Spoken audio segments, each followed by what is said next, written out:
come back really quickly, play the last couple games. Exactly. All right, and now we're almost ready to begin. We're awaiting the whistle, and there it is. And Cecil Martin marks back his steps. We're ready to go in this one. Also back to receive for the Hawks is number 32, I believe. 32. Mark Kuffner. Yes. Here's the kick. It's up. Oh, it's an end-over-end short kick. Received at the 25-yard line. Number 42, Marty Dula. Marty Dula got that one, didn't carry deep enough, and they brought it back out to about the 33-yard line, where it'll be 1st and 10 for Mike Kostrazua. I believe I got that right. Mike Kostrazua, the senior quarterback for the Maine South Hawks, as they'll set up with a 1st and 10. Ball spotted at the 33-yard line.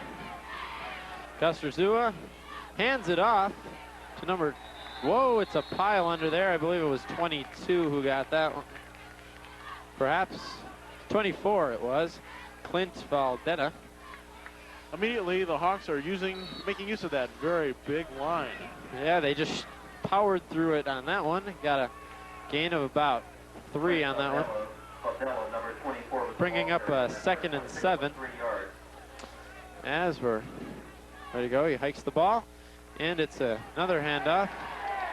And he's met immediately at the line by a host of Wildcat tacklers. Again, that was 24 on the carry. Valdetta. Doesn't look like the Hawks are off to a quick start. It'll bring up a 3rd and long situation, 3rd and 7. As Kostrazua.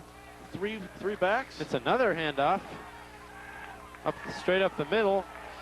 Bullying away is number 44, Matt Rubino. As that pile presses close to 1st down territory. But I think he's a bit short of that one. Looks that way. 24 again, the ball carrier.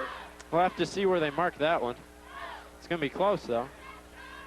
Yeah, I think they're marking it about a yard short. Will be interesting to see if the Hawks will go for it here this early in the game. Yeah, there's officials timeout on the field while they figure out where they're going to mark the ball. Oh, it looks like they're bringing out the markers, the chains, to try and measure this one. Incidentally, Hans Bodine given credit for that tackle. Hans Bodine, number 33. Right. As number 6, Sal Mendoza, got the word from the sidelines on how they're going to play this one. It's apparently about a yard short. Oh. No. No. Indicating Is that a 1st down? No, it looks like it is short. It is short. It's about a yard short. This is going to bring up a 4th and 1. For it. They are going for it.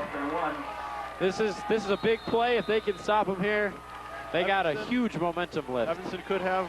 Oh, and it's a pile. I think he got across the line. It looks like that'll bring a 1st down for. Early signals from number 66, Jeff Kilberg, are indicating that he did make it across. Yep. Indeed he did. Indeed he did. I think that was, yeah, Valdetta's getting a lot of work early here.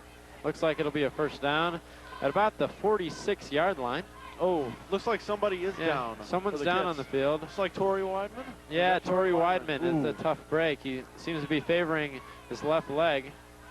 That's a big loss for the Kits if he's not able to continue. A huge loss. He's one of their most powerful runners. But they do have some other good running backs. Yeah, but let's hope that he'll be okay, considering how early it is. 10:31 is still left in the 1st quarter. Yeah. And he still seems to be down on the ground. Trainers are checking him out. Mr. Romaine making sure his leg's okay before they just move him at all. It's his left knee, perhaps. They're checking right below his left knee. Evanston has been involved in a couple of real brutal, tough games recently, including the one with New Trier, where some players are actually carted off in ambulances. Yeah, I believe Malam was taken to the hospital. I think that he's okay now. It was a scare, though. Ambulance came out in the field, carted him off. Oh, it looks like Torrey Weidman is getting up. He's getting up. He's being helped off. It looks like he's limping. His left leg is... He is walking under his own power, though, so that is barely under his own power, I would say. Well, half of his own power. Right, but it looks like he may be back. He's not as bad as originally thought. And I think he'll be back. He's a fighter. He's a fighter. And it's 1st and 10 now at the 45-yard line. The little ball boy grabs the ball. And they mark it from the ref. 1st and 10, Maine South. 1st and 10 at the 45 for Maine South. Yes, as Kosterzua comes up behind center. 3 backs, and they give it to number 24, who's still on his feet. A big run, about 8-yard gain. Looks like tackle there was by number 80 for the Kits. Number 80, Laurel Wilson. Valdetta's getting a lot of work here. Kits have an early substitution here, substituting John Hill. Yeah. That was about 7. Gain to 7, 2nd and 3. And again, they're going with this 3-back look. Looks like they're just going to keep running. There's no wide receivers here. As number 32 gets a chance, that's Mark Kuffner. Kuffner off the middle. Looks like tackled by number 37, is that? Oh, Ryan Healy is getting credit for that one. And this will bring up a... Chris Bowen is in on that tackle also. Oh, Jason first Bowen. Down. Jason Bowen got that one. As Kosterzua behind center. Pulls it up, and this time it's to the 2nd back. Number 24, it faked a lot of people out on that play. That was a big run for Valdetta again, about 9 yards, Mendoza 8 or 9 yards. There. Huh? Mendoza is getting the credit for the tackle. Mendoza got that one. The Maine South Hawks are sticking to the run right now. Yeah, with this 3-back look, it doesn't look like they're ready to pass, but it is a cold day, and it's hard to pass in this situation. Utilizing their big offensive line. Yeah. Now they give it to number 44, who gets all the way down to about the 21-yard line. That was Rubino. 4, Ryan Healy, and number 55, Hugh Franklin. Rubino got a big gain on that one. All the way down to the 21-yard line. It's a 1st down there.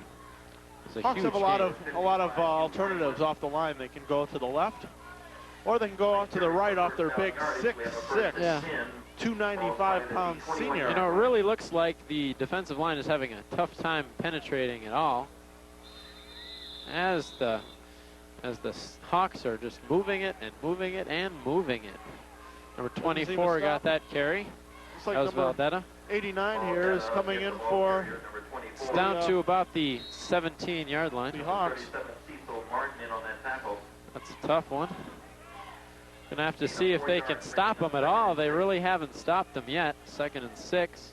And it's a handoff to number 44 this time. That's Matt Rubino. Rubino got that one and carried it all the way down to around the 13-yard line. I'd say 12, close around there. Yeah. Somewhere in there. At any rate, they continue the charge. Yeah, they've really got to start stopping them here, because the Maine South Hawks are just running over the smaller defensive line of the Wildcats. As 3rd again, and 2 at the 13, and Kosterzua is behind center. Pulls back, he's got the 3-line look. Gets it to number 24, I think it was again on that one, Valdetta. They're just going with these three running backs every time. He got it inside the 10 this time to around the 7. Looks like that'll be a 1st down. Sometimes they throw in a tight end here and there, but they haven't passed as of yet. Yeah. At this rate, they don't need to. They're continuing down the field, and they're... Now, if the Wildcats could ever shut down the run, they'd be in trouble, but so far it's working. It's a shame. As it's another handoff to number 32, it looks like that time there's a big pile on there. Kits, few people getting the tackle or helping out there. Yeah, they're only able to. It's going to take a lot of team tackling. Yeah, Ryan Healy got that one. It's going to take a lot of team tackling if they're going to stop them, because this Hawk team is very strong, very strong. They're now at the 4 on 2nd down. It's this offensive line that got them to where they are right now. Yeah, 7 and 1. Oh, and it looks like number 24 at a hole. That's a touchdown for Valdetta. That's tough. A lot of Maine South fans here today. They're cheering, and rightfully so. The Hawks have just scored. Yeah, while the Wildcat fans appear to be a little upset with the early going. Again, if you're just joining us, this is a do-or-die situation for the Kits. They've got to win here, or else their season's about over. They're fighting for their life now. Number 46, Dan Cronenfeld, looks to be attempting the extra point. The kick is up, That looks and good. it looks good to me. And it is good. 7-0. So with 7:08 left in the first quarter, the Hawks have jumped out to a 7-0 lead. 7-0, but that's not that bad though. Kids can come back here. And hopefully their offense will be a little more successful in moving the ball the other way.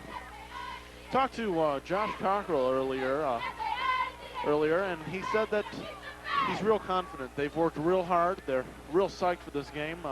Coach Reel and all the other coaches have helped to really charge up the offense as well as the defense. And Cockrell, of course, the offensive lineman who has had a big share in the Kits' running success. Just featured in the Evanstonian, the school paper. Athlete of the week. And now it's they're set up back to receive. Looks to be Laurel Wilson, number 80, and number 12, Robert Simmons. As the kicker, number 66, perhaps. There's a little bit of Jeff Kilberg. Some sort of a confusion on the field. Yeah, they're trying to figure out which ball to use, I believe. I think they're going to go with the white stripe ball. Yeah, I think so too. It's early indication, yes, is the white stripe ball. Of course, high school, kickoffs are from the 40-yard line instead of the 35, which makes it a little easier for them. Still very difficult to kick a football. Yes, tried. It's personal experience. It's very hard to kick it even 30 yards, but much less 60. But let's hand it to them. They've got futures. And now they're still setting up. I'd like to recognize the cheerleaders at this time. We're trying to get some life in the Evanston crowd, along with Willie the Wildcat. Crowd appears to be a little bit dead right now. Yeah. Although it's early. It's very early in the game. We can't rule out anything. Looking out into the crowd, we see Pep Club, Mr. Roden, the Mr. Brady, sponsor. Mr. Brady as well. As we're ready to kick, it looks like they'll be holding the ball because of the wind. As number 66 is back to kick. And it's a line drive kick. Simmons gets it.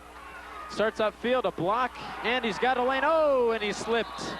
At the 32, the ball came loose, but I believe that it was dead. He was down. He was down already, and he had touched the ground, and Kits will pick it up.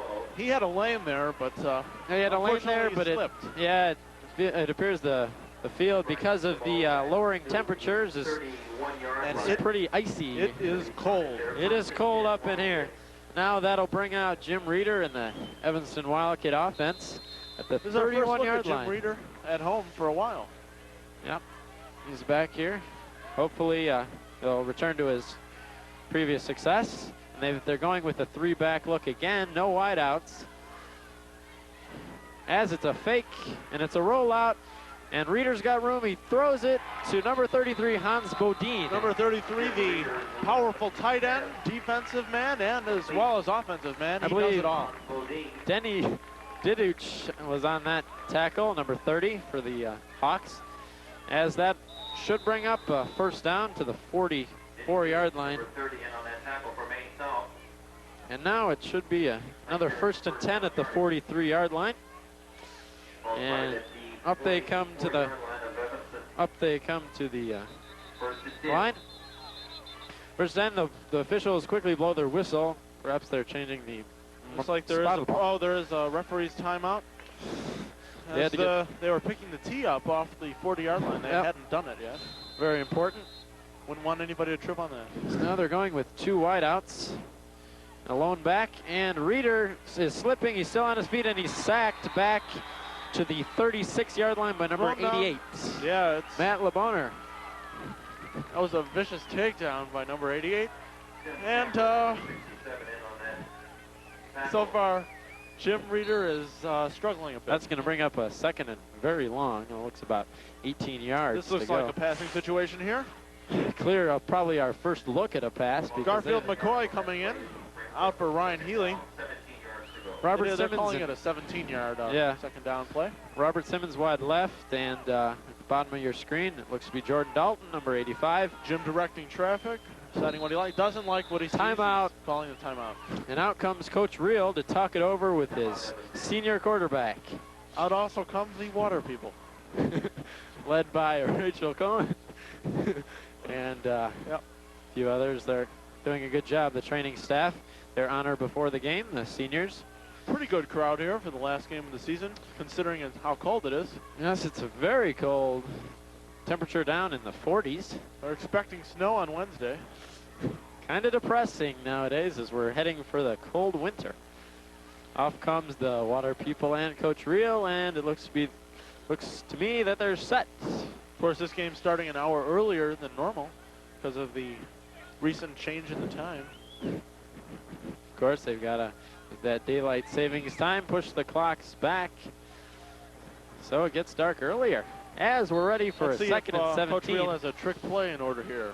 Yeah, who knows? It's early. Two people in the backfield. We've got two wideouts, Simmons and Dalton on the right. Simmons goes in motion. Reeder pulls back. He's in trouble. Pitches it and throws it off down the sideline. Tempted for Lewis Scott. No good. Yeah.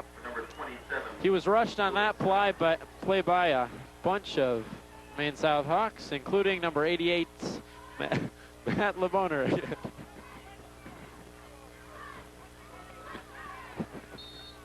And it's 3rd and 17. This will be a definite passing situation. They're having trouble moving the ball up the field. Once again, they're going in with Dalton out to the right. Oh, they've only got, and they've got Wilson. Laurel Wilson on the right as well. Perhaps. He's got that speed. As it's a screen pass to Wilson. He's looking for room and slips at the 29-yard line. That's a bad break. That's a bad set of downs for the kids right here. And that's going to bring up a at this rate, punt. Doesn't look like they're going to be headed for the playoffs right now. Well, it's so early to tell that we can't really make that early. decision. We can't really say. But it's 4th and very long as they're going to have to punt. Okay, and out comes Laurel Wilson to do the kicking. Laurel back to kick. He's all the way back on his 16-yard line. Two men back. Oh, and it's flag. Two flags come down. Something went wrong on that play, perhaps a false start. Danny Diduch, number 30 for the Maine South Hawks, is back to receive the punt, along with number 32, Mark Huffner. Yes. Mark Huffner. Those guys are just average size for the very big Maine South Hawks. 5'11", and 5'9". And this crowd is very silent right now. Not much to cheer about early, as the officials put their flags away. They're ready to go. Well, yes, it was a false start on the offense. That'll move the ball even deeper, giving the Maine South Hawks good field position. He's back on his 11 now, Laurel is. A high snap, but he manages to get it down.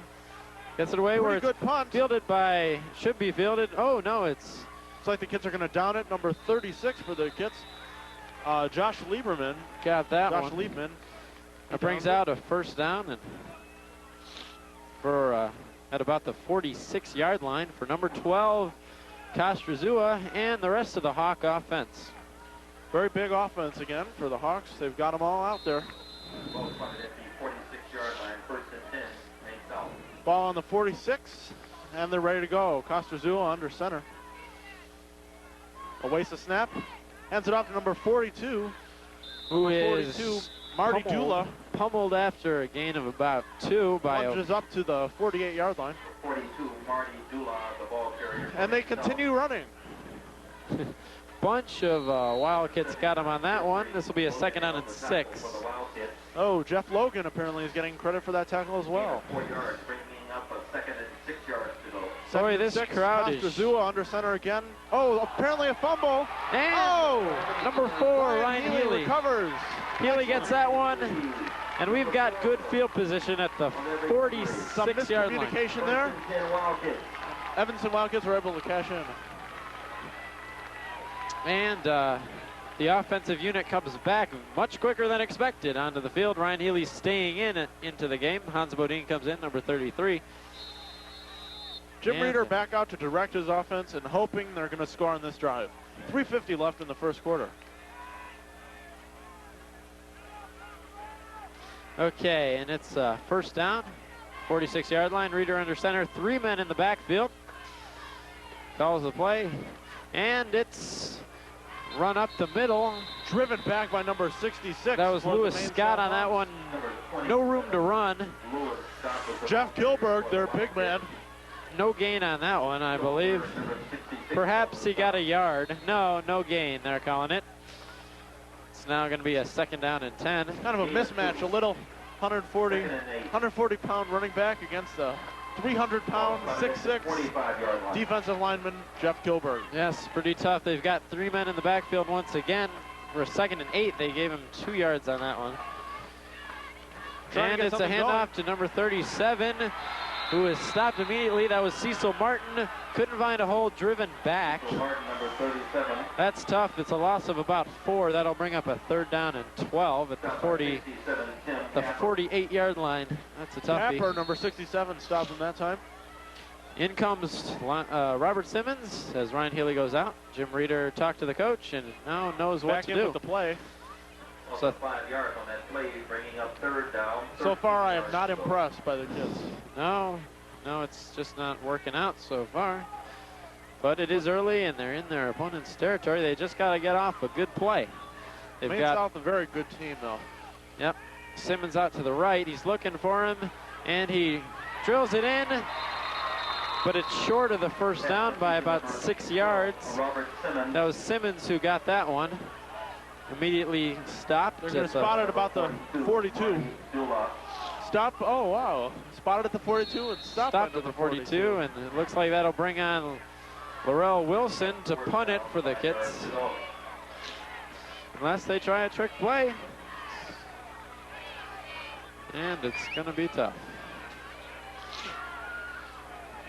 Well, Wilson back to punt on his own 45. Back to receive, number 30 and number 32 once again. Danny Diduch and Kuffner. As it looks to be headed toward, and it takes a slight Maine South champion, bounce. number 5, wasn't quite sure where that one was, and it was right behind him. Yeah, he just missed that one. It's about the 18-yard line, which will bring up a 1st down. 1st and 10 for Kostrazua and the Maine South Hawks. And it's a 1st down deep in their territory. Let's see if the Kits can pull up some good defense and get the ball in good field position, perhaps even force a turnover on this cold day. Hands off to number, is that number 74? I couldn't see the number. No, I think it was 24, perhaps. 24? And indeed it was. Yes, 24 got the call again. Number Valdetta. 24. He's having a big day so far. Valdetta, number 24, was the ball carrier. He already has a touchdown. It's about a 4-yard gain for Valdetta. 2nd down and 6. Again, nothing too fancy for the Maine South Hawks, but they're getting the job done. Very just power football. To number 44 around the end. Yep. Tries to turn the corner, and he's driven out of bounds. But there is a flag on the play, it ball appears. Carrier again, Matt Rubino, number 44. The ball carrier for Maine South. Have to see what this flag. Oh, it looks like offensive holding. That's going to move them back. Bring that one back. Bring them back. Drive it back 10 more after that. Yeah. And they're moving, they're moving backwards, which is good news for the Wildcats. That's the right direction today for the Wildcats. As they're already down 7-0 with just 54 seconds left in the 1st quarter. And let's hope they can stop them, It is a holding call. And it'll bring up 2nd down and long, very long. As they're starting this Evanston crowd is starting to come to life here. Some excitement building. Starting to come to life as more people come and join the crowd. Yep. It's amazing how many people are here from Maine South. It's a 2nd and 15 for number 12 and the Hawks as he hands it off quickly. Number 24, Valdetta again. Drives up to about the 20-yard line. That'll bring it about to the original line of scrimmage. About 3rd and 10, I'd say. Perhaps he got a few more than that. About 3rd and 7, where they're spotting it at the 20. This will still be 3rd and long. Let's see if they're going to go. Yeah, it looks like they're finally bringing out some wide receivers. 4 men out wide, and just. This is the first passing situation for the Hawks today. As he pulls back to pass, Kostrazua looks for a man, and it's caught at the 30. It looks to be number 80. That would be Dela Cruz, who got that one. Execution is the word of the day for Maine South Hawks. Pass was completed to number 80. They snuck in that one before he crossed the place needed for the first down, and then was driven out of bounds. That'll bring up a 1st and 10 at the 31. 29-yard line. And we'll have to see what's happening. Of our first quarter. That's the end of the first quarter, and we will pause for a brief station identification. This is Evanston Township High School Television, serving the ETHS community since 1956. Number 9, John Hill and his parents, Rory and Sarah Hill. Number 11, Jim Reeder and his parents, Bob and Holly Reeder. Number 14, Frank Wilburn and his parents, Betty and Frank Wilburn. Number 20, Ben Goad and his parents, John and Linda Goad. Number 26, Alex Duberke and his parents, Richard and Ingrid Duberke. Number 29, Matthew Young and his grandmother, Louise Young. Number 32, Tori Weidman and his parents, Joanne and David Weidman. Number 33, Hans Bodine and his parents, Clay and Lee Bodine. Number 34, Garfield McCoy and his mother, Mariana Howard.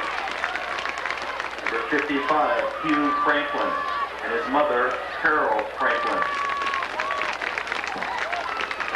Number 56, Steve Berger and his mother, Percy and Margaret Berger. Number 57, Walton Rainey and his parents, Mr. and Mrs. Joseph Renee. Number 61, Clark Facino and his mother, Ann Donnell. Number 65, Andres Toronto and his mother, Tia Nash. Number 76, Rupert Holmes and his parents, Mr. and Mrs. Rupert Holmes. Number 78, Josh Cockrell and his parents, Pam and Sonny Cockrell. Number 79, Jeff Logan and his father, Lloyd Logan. Number 80, Laurel Wilson and his father, Noel Wilson. Number 82, Matt Wilkerson and his parents, Charles and Catherine Wilkerson. And number 85, Jordan Dalton and his parents, Micah and Mita Dalton. Again, let's put our hands together and have another round of applause for all of our seniors and their parents. Again, parents, refreshments will be available for you near the locker room at this time. Thank you very much.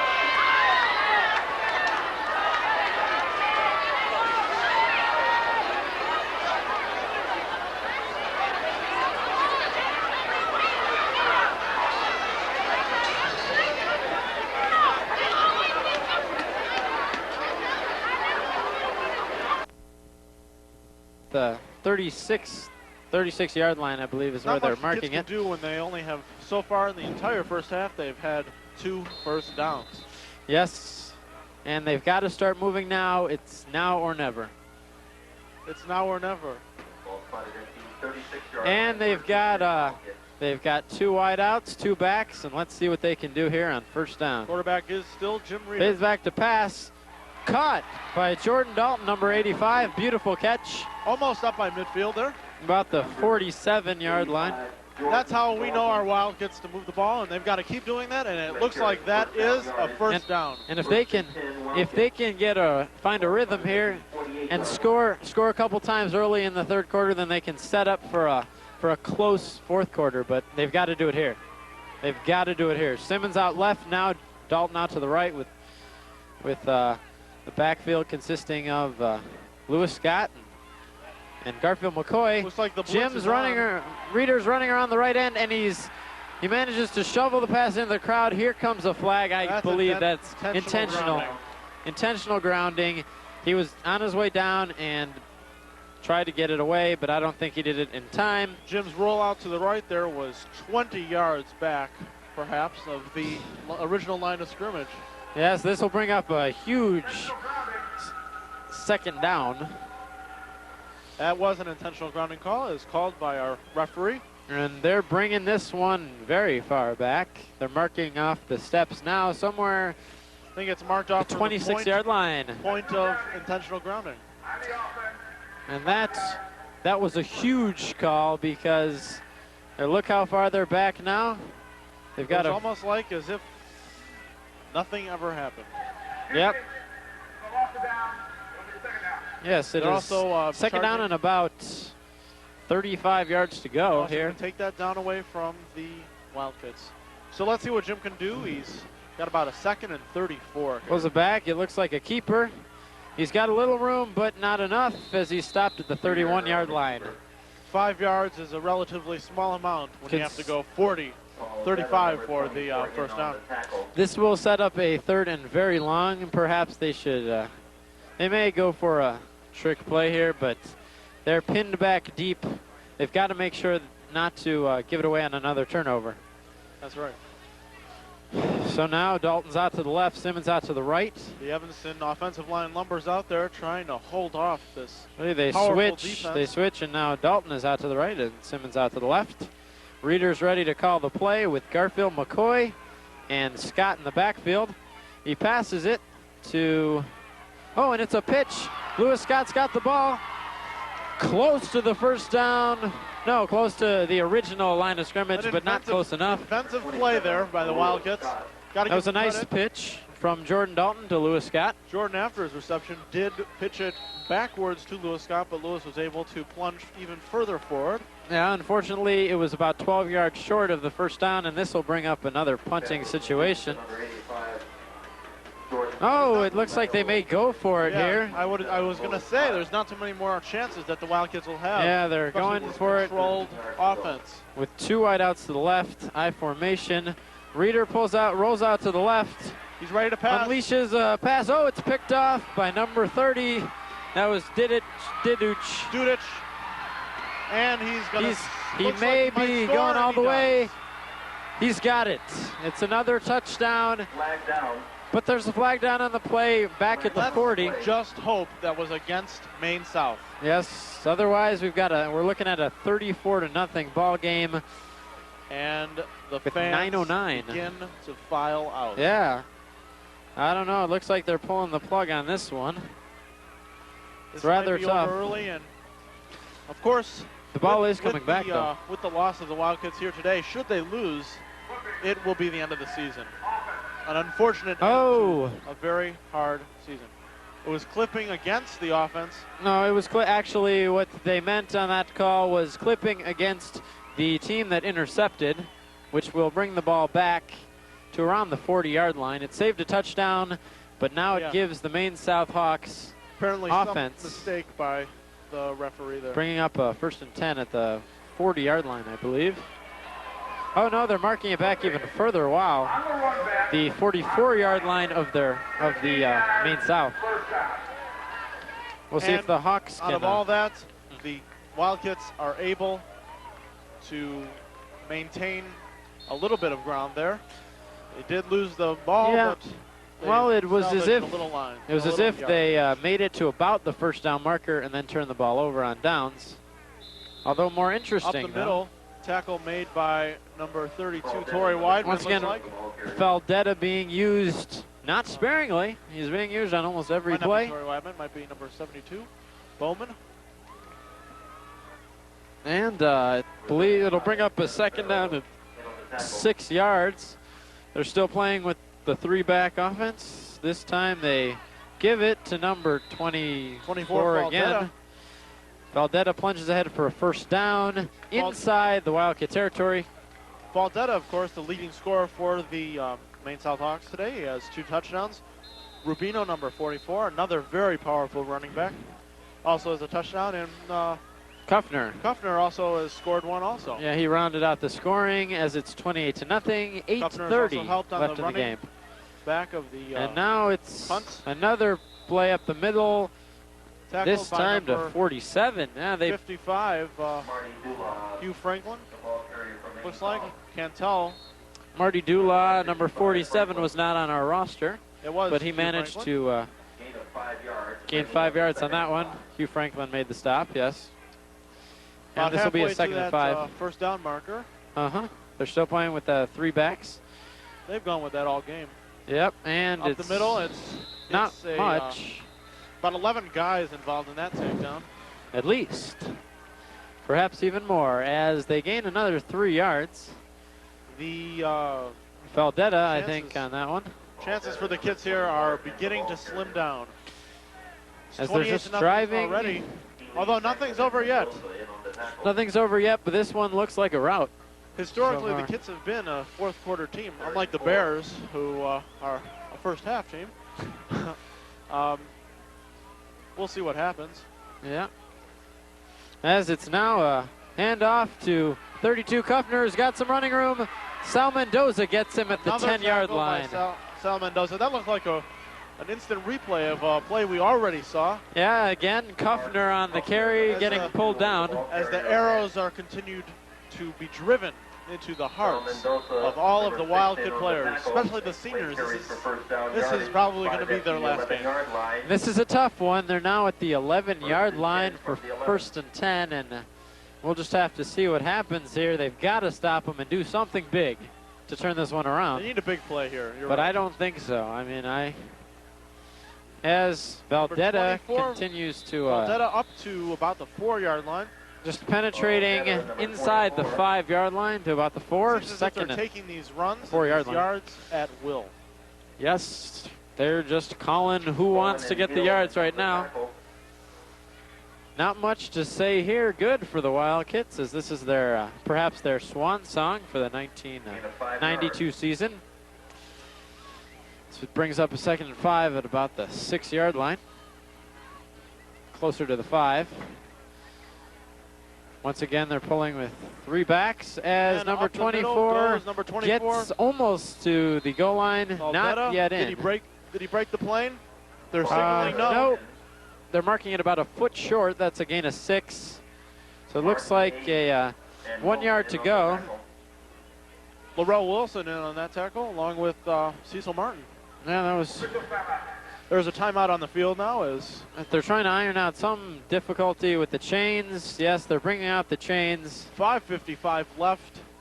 This could be a 1st and goal on like the on the 7-inch line. 7. Yes, maybe even closer. We'll see.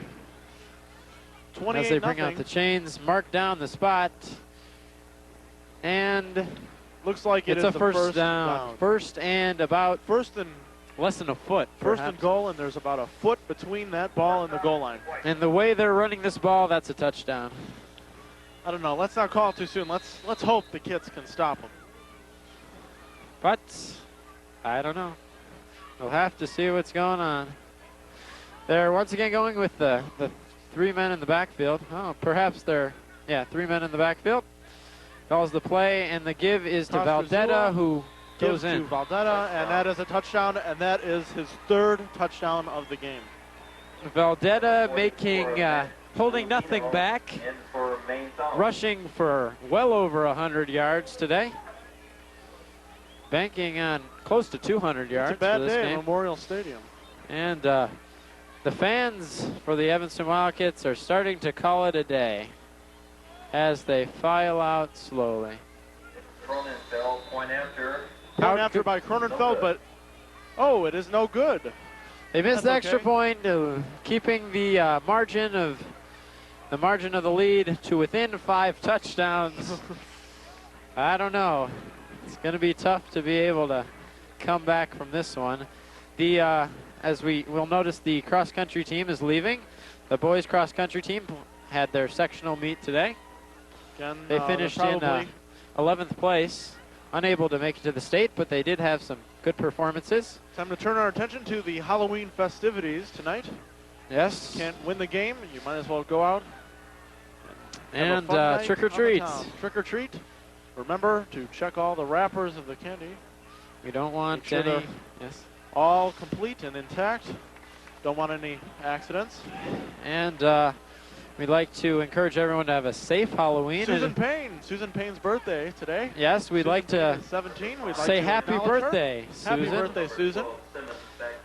And as we're ready for another kickoff from number 46, Cronenfeld, back to now is Sal Mendoza. No, Marsan Champion. Marsan Champion again.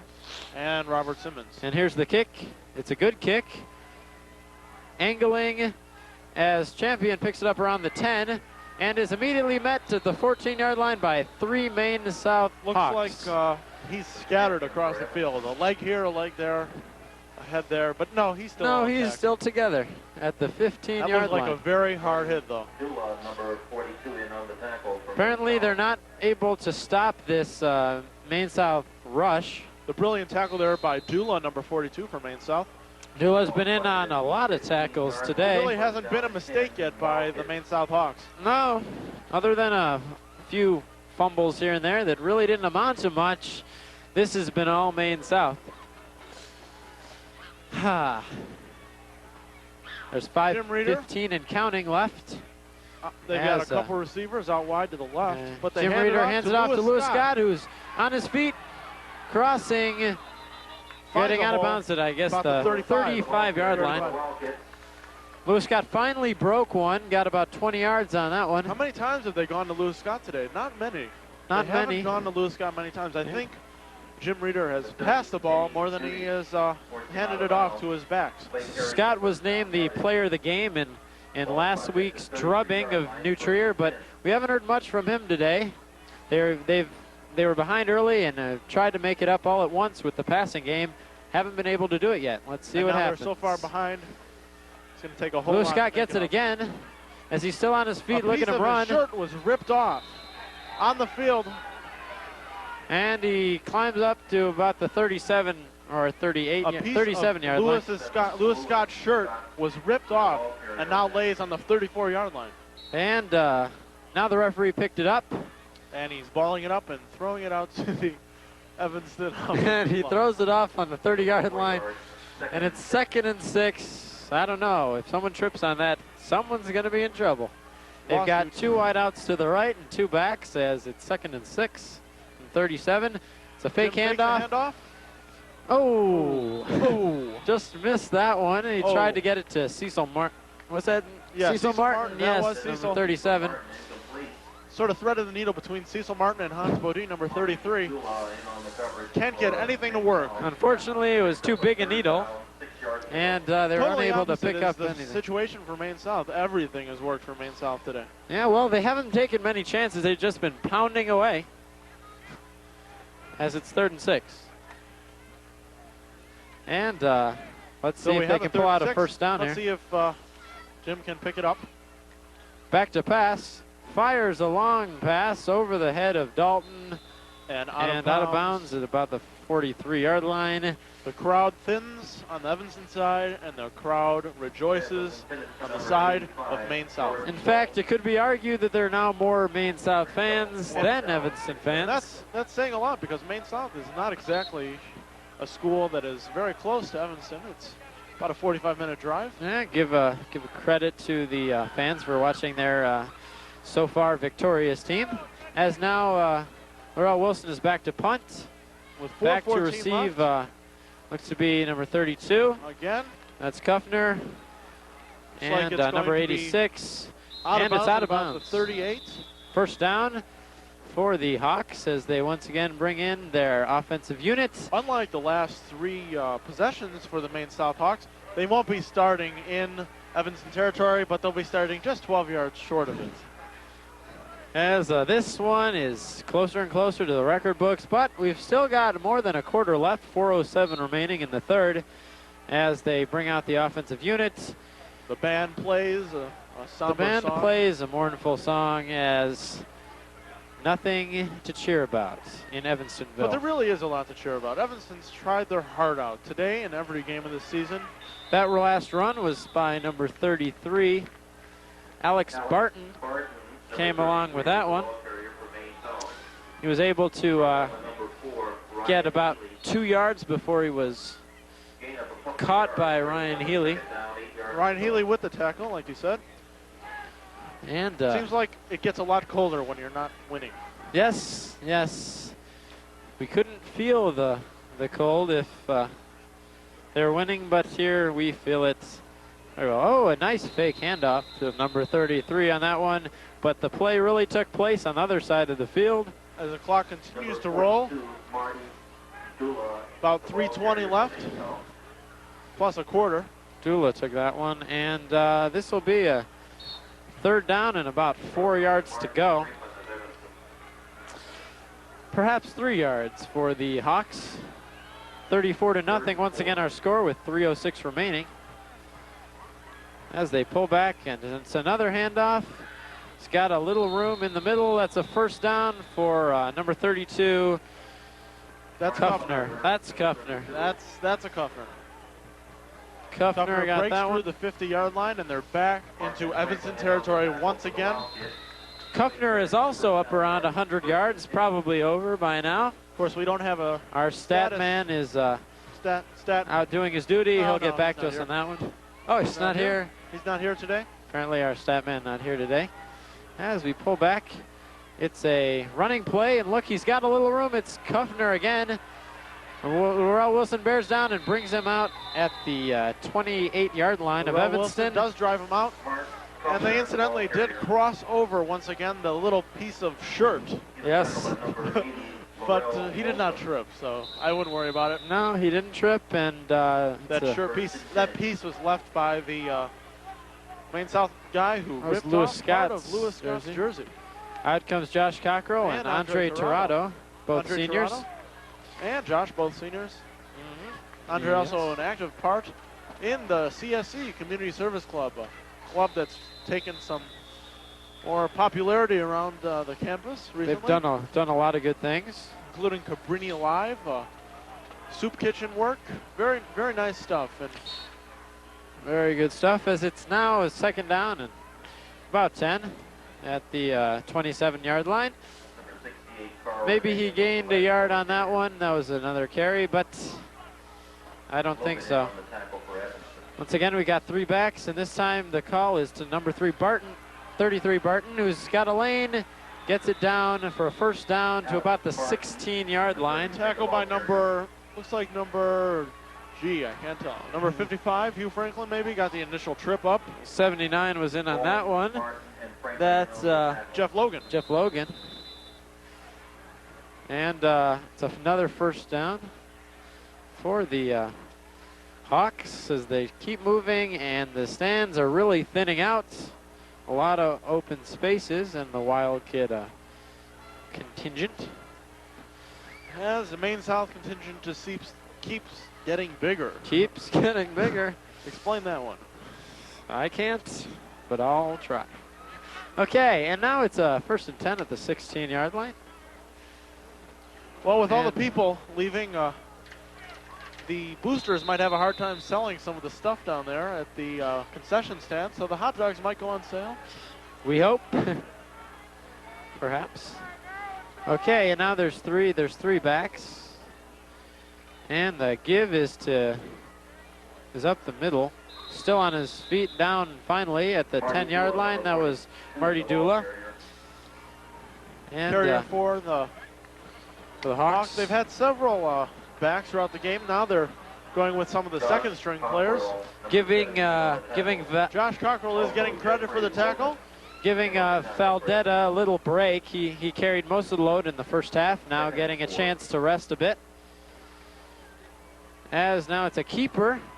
Going for the end zone is Kastrazua, but a little short. He's down at around the end of the 3rd quarter. Just 50 seconds left. The clock is stopped now with that out of bounds stoppage of play. It's about 3rd and 1 or 1.5 here. Scoreboard seems to be wrong. They say 3rd and 4. I say they're wrong. I say you're right. And it's 34-0 with 50 seconds left. Let's see if the kids can finally hold them at least. Traffic is Hugh Franklin. And up the middle goes the run. Boom, close to the goal line. Looks like it is not in, just short. Number 32, Kuffner, was signaling preliminary number signals. 33, Barton. I believe Kuffner thought they got in, but he was wrong. They're down a first down and one. A First disappointing and goal game at the here. one, and it just keeps getting colder and colder and darker as And they it is a score touchdown. once again. Touchdown. Touchdown, it's This now game is 40 to proving nothing. to be even a more embarrassing game than the game that the Kits had earlier in the season against Glenbrook South. That was a game, if those of you who recall, those of you students, Mr. Monroe couldn't find the score in the bulletin. He couldn't locate the score. Well, he's going to have quite a He's gonna time have a problem finding this one. too. Yes. It's now 40 to nothing as they try for the extra point. This is all icing on the cake now here. And it looks like both teams are starting to empty out their benches a bit. Looks like there was 12 men on that play. Hans Bodin was Point after good. just able to get off the field in time. And it's now 41 to nothing with just 33 seconds left in the third quarter, though. A whole nother quarter to go. As the kids outside the fence fight for the kickoff and the extra point there, the wrestling begins. And it looks like there's very few happy faces on this side of the stadium as the crowd continues to thin. Very few people left as they prepare to kick it off once again. We'll have to see what Coach Reel can say to his players to get them a little more Or perhaps into the game. loosen them up a bit, or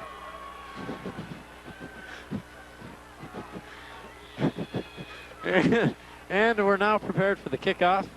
Number 46, Cronenfeld again, ready to put this one into play.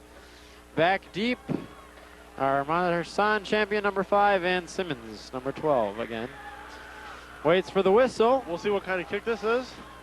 It's been a different one every time. This Deep, short, high, low, squib, over end over this end. one's another This one's an over end two. shorter Marsan one, champion. and it bounces the other way, and he picks it up at the 20-yard line and is pushed back. Looks like they'll start it from about Champion picks it the up right. 19-yard line, Again, it where looks champion like was first met. Looks like a streak is about to be broken here. The kids just might drop their first game to Maine South since 1986. And it also looks like they'll be making an early exit before the playoffs for the first time since 86. A Yes. coincidence, Evanston takes or over. is it?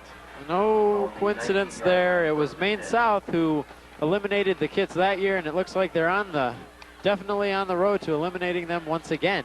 Totally different As- teams, but the dynasty credit goes to coach for Maine South, Coach Phil Hopkins. And there's a penalty on that play. 2 flags thrown. Some sort of false start going on there as the referees try and sort it out. It's first down at about the 20-yard line. Contingent on this play. Yes, it's a legal procedure, moving the ball even further back into the Wildcats At territory. this point, I'd go for the bomb. Just try to get those seniors in the game a couple times and see what could happen. And it looks like the fans as well as the players are getting a little bit restless, waiting for this one to end. It doesn't appear that there's going to be a change in the decision. 41 to nothing is the last seconds. Tick out. Tick off They of the do get third a quarter. play They off got here. one play left.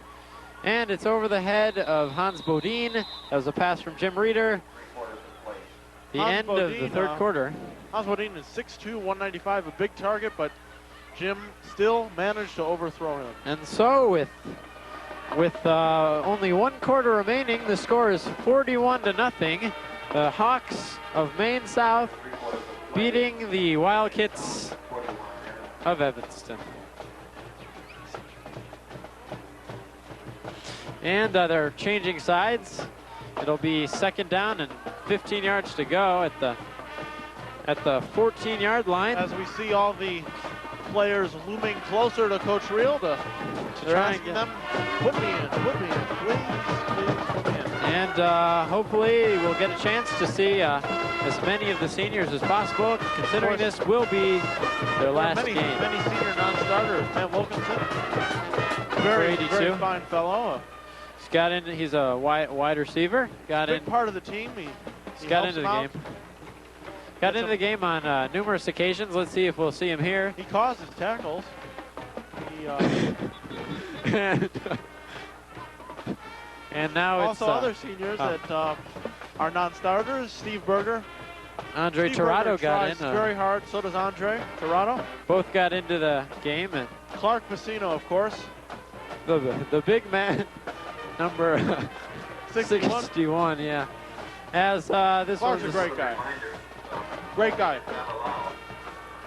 And we got another smoke-free reminder from the PA announcer as this one's now into the fourth quarter.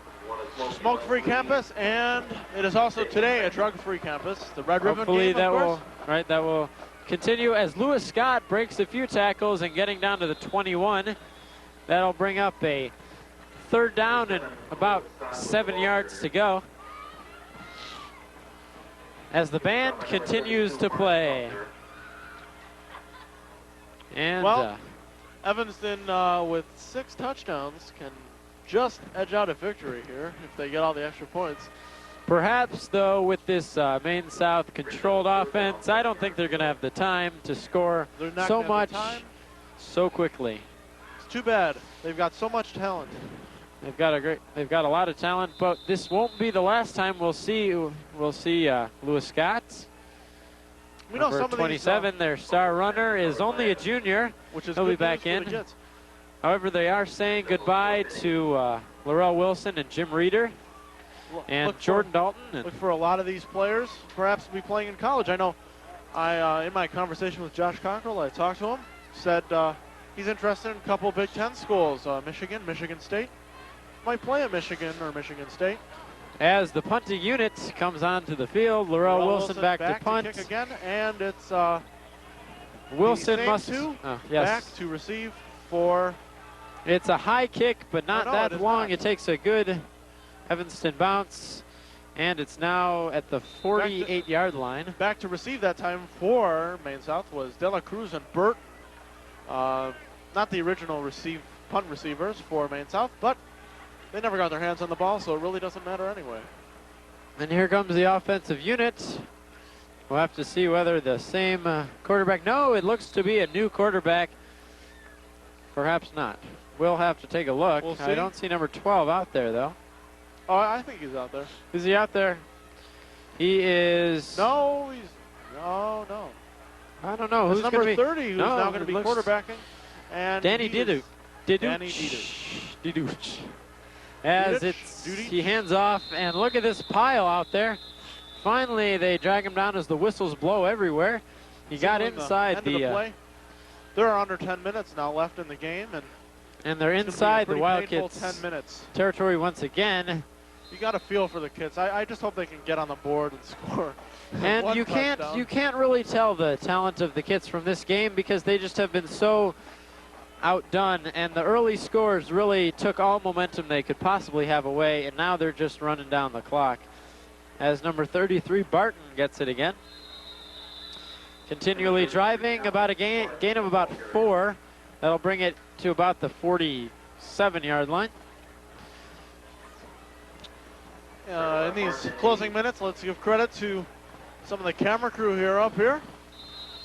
Like to thank them all for their hard work and their. We have an on-the-field unit, and Ben Malk up here in the booth, as well as all our guys down in the truck. It's a first down. No, it's not a first down, but it could be a first down now on this run by Barton. He's very close to the first down marker. That was 3rd and 5, and I think he got it. I don't know. It looks like this may be a close one.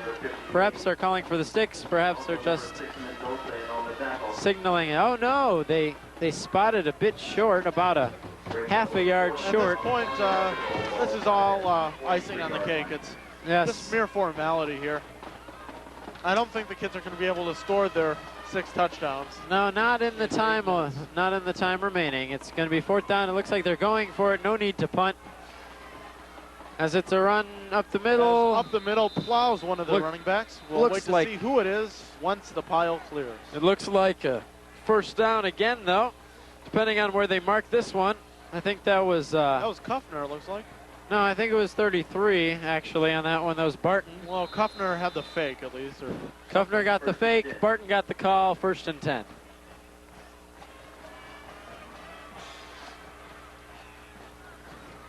band continues to play, showing off at least their skill.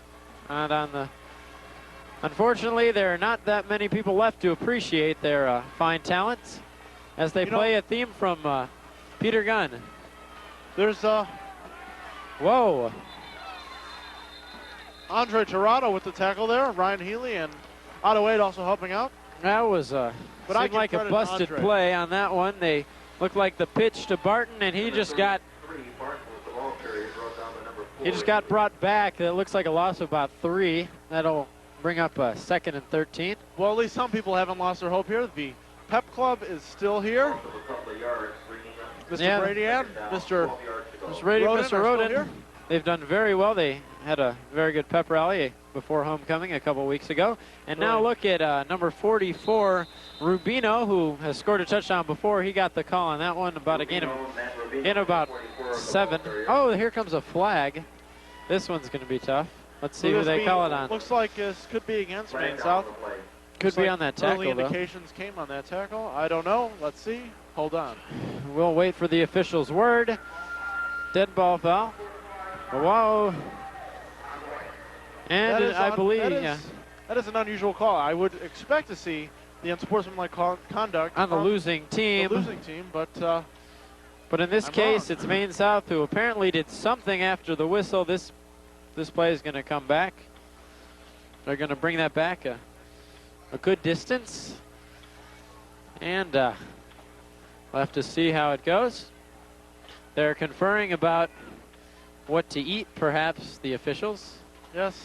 Or maybe on how to stay warm on this cold day. Very, very cold day. We've got 3 officials talking it over with the 4th, actually, and the 5th is standing by midfield. They do a good job. They've called this game both fairly and accurately. Turning our attention.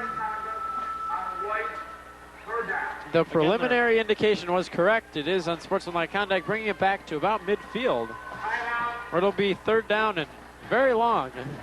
Boy, I think some kids in costumes tonight are going to be pretty chilly. Yeah, they've got to dress up very warm if they're going to trick or treat, get all that candy and rot their teeth out. But that's tonight. This is the game today, and we are cold, 41-0 with 7 minutes and 8 seconds I think we're left. as cold up here as Evanston is on down the field. Yes, ice cold. And apparently the temperature on up in the booth is recording it as about 30 degrees. Somewhere around freezing. Apparently it was supposed to be 48, but hasn't lived up to that one, as Dave, the kids haven't lived up to their. There are icicles forming on your eyelids. Ouch. Thank you. Okay, I got those off, we and can now start rationalizing why the kids lost today. Perhaps it's because the field's slippery. Perhaps, but let's turn our attention back to the game, as it's another handoff. Doesn't appear like they're taking any chances with this lead. Oh, Diduch, sorry. Diduch, yes. Diduch, Dula. There's a difference. And it looks like this will bring up a 4th down and long punting situation, as it's about the 46-yard line. They're bringing Wilson and Simmons back to receive. Back to kick the ball will be a very upset Evanston sideline here. Number 33 is doing it all here. Barton not only running, but punting and doing a good job, too. Punts up. Perhaps their first punt of the game, I believe. Simmons has a trouble handling it, picks it up. He's got some room, actually, but he's pushed out of bounds at about the 12-yard line. He actually did fake out number 88, Matt LeBoner. Again on that play, as it's a 1st down. Reeder comes back to try and lead one good charge. Try and bring this up to a more respectable score. Let's see if he can do it. He's got a long way to go, 88 yards to the opposing goal with 6:19 remaining. Now they're out for pride, as there's 2 guys out wide to the left. That appears to be Simmons and Dalton. He throws to Dalton, I believe. Dalton catches it, 1st down. We know it's a 1st down. That's the And third a of the flag, game. look at that. It's a whole pile up. It looks like another perhaps unsportsmanlike conduct, unnecessary roughness foul. Who knows? Who cares? At this point, it doesn't matter. At this point, it may be in the record books, but we've still got 6 minutes to go here, and let's see what the Wildcats can do with this opportunity. The two flags still down on the ground, and we're awaiting the call. It's a personal foul against the defense. I believe that was on the tackle with Jordan Dalton. Someone did something he shouldn't have, and 15 yards are marked off by the officials. Because of it. Because of it. Oh, because whatever of he it, did. yes. Of course, we don't know what it is because we're not them. Yes, I believe it was unnecessary roughness, but once again, that is unofficial. As it's a first Unofficially, down. the Wildcats are losing. Actually, they're officially losing. It's 1st and 10 at the 43-yard line. Reeder pulls back to pass. Avoids an Jim's got a onslaught lot of room of to run, but he's gonna defenders. pass. Pass it to Martin over the head, almost picked off by number 21, John Aylward. Reader's pass incomplete. That was a close one. John Aylward was unable to pick that off. It bounced around between Cecil Martin's head and John Aylward's hands. And looks like the Kits are going to be facing a second down and about 10 still because they were unable to convert on that.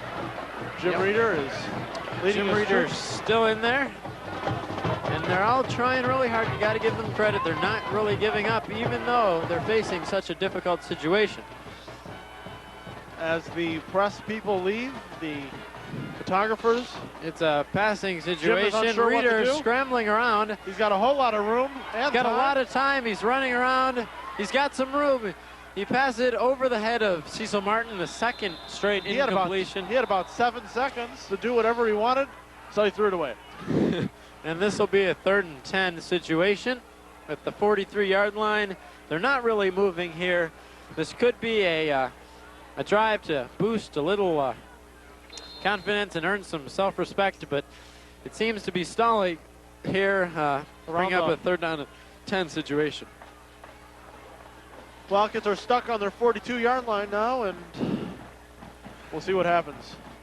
They tried 2 Wilson. passes. Wilson is out to the right, Dalton to the left with 2 backs in the backfield. I don't believe we've seen much of Torrey Weidman after he faced that tough knee injury. It's a nice run, though. Scott, the ball carrier. Give Lewis Scott credit. He made it all the way to the 40. Brilliant run there. Probably the bright spot of the day for the Wildcats, as they are still scoreless, and we are already well over 8 minutes into the 7 minutes into the 4th quarter. Just 5 minutes left in the game. 5.5 minutes. and Yeah, this as the one's clock continues ticking. Not only is this 5 minutes left in this game, it's 5 minutes left in the entire season for this year's football team. So let's see what they can do with it. This is a swan song again for Dalton and Wilson and Reeder and the rest of the seniors. Reeder throws a long pass. Oh! Oh, right. Looks like defensive pass interference. And that Wilson means was this is tripped up. Evanston's 4th first down of the entire Pass day. is intended for Wilson. And it appears that the Kits may have very good field position. The flag was thrown at about the 10-yard line, leading us to believe that that's where they will spot the ball as they start to mark it up off. Now the Kids Let's have their see. first chance to threaten here, and perhaps they can score. We really hope they can. They're marking. Oh no, they're giving them, I believe, 15 yards on that one. So it'll be first down at the 26-yard line. And let's see what they can do with it. This is, I believe, the deepest they've penetrated into their opponent's territory. And with 5 minutes left on the clock, now it's time to rock and roll. We got 2 wideouts to the right as Reeder ducks under center. Got 2 men in the Wilson in backfield. motion. Wilson in the motion to the left, all right. And Fake handoff off to Lewis Scott. Reeder rolls right. Oh, tried to get Dalton in the end zone, threw it a little too high, For number 85, but Dalton was well covered by two Maine South players. Ball was a little too high, and he was unable to come up with it. That'll bring up a 2nd and 10 at the 26. We look around at the crowd, and we see some very somber faces. Brings up a 2nd and 10. Very, very sad, but still, it's not all bad. The Kits really struggled this year. Looks like they'll be finishing up with a mark of 5 and 4. 5-4. Not bad, above 500. They beat some big teams. And Maine South will now go on Advance to 8-1 and continue into the playoffs. Yes. And it's now a 2nd down and 10 at the 26. There's a little confusion on the field. Wilson out to the right, though. We know that. And Dalton out to the left as they're ready to play again. And Reeder spots a hole, breaks one tackle, gets around another, and gets out of bounds at about the 15-yard line. Just short of the first down, perhaps. Perhaps we're unable to see where they're marking it exactly, but I think it's about half a yard short. They may be bringing in the chains for this one. Yes, they are. Here come the chains. Oh no, they're moving the chains. That signals a first down. The play carries for first down yardage. At about the 16-yard line. Spotted at the 16-yard line. I wish for all the seniors that Coach Rio would put them in just one last time. Matt Wilkinson jumping up and down on the sidelines, trying to keep warm. As are we up in the booth. Only we're not jumping. Only we're not jumping. Right. The Reeder pulls back, hands off to Lewis Scott, who gets all the way to the 10-yard line before he's dropped by number 76, Pat Matchin. Pat Matchin got that one, stopped him, and number 76, Scott continues to show occasional sparks of brilliance as the runner, the star runner who compiled 173 yards last week against New Trier. Named the player of the game, and today he hasn't done as well, but then he hasn't had the opportunities because of the big line of Maine South. Reeder pulls back to pass. See if we can get a touchdown here. 2nd and 5. He fires it to the corner. Yes, and it is a touchdown. Jordan Dalton finally puts the Kits on the scoreboard, 41-6 with 4:01 remaining. And Dalton is one happy guy. This is the first time that the band is able to play the ETHS fight song, since this is the first time that Evanston has scored. And so this will not be a shutout. And what's left of the crowd is very happy. They're standing on their feet cheering. And it's really the first time they've had anything to cheer about. A 41-6 score right now. Of course, the pass reception there by Laurel Wilson, was it? No, I believe it was George Dalton. Oh, Jordan Dalton. Jordan Dalton got that one. Jordan Dalton, very nice catch by him. Good pass placement by Jim Reeder also. Right, it was very good. He was untouched going into that one. There was no one on him. They're he was going wide for open. the 2-point conversion here, but it just doesn't matter right now. Right, but maybe they can pick up a few extra points. They're trying to narrow the gap so it doesn't look as bad, I believe. Also, this will give them a much-needed boost of respect, so they know they gave it all they had. And Jim rolls out. Comes Reeder. He's being pursued by 3 guys. He fires it to Cecil Martin, who is still on his feet, and he's in for the 2-point conversion. What a play! Amazing play. So it looks like it's 41-8 now. With Jim Reeder, on that play, Jim Reeder started on number 11, the line Jim of Reeder. scrimmage, went all the way back to almost the 30-yard line. Threw a pass over the middle Evanston 8. to Cecil Martin, caught the ball, was tackled, but came back remained on his feet, bounced around a couple times, and made it into the end zone. Hard to describe, but brilliant to watch. This is Evanston Township High School Television, serving the ETHS community since 1950.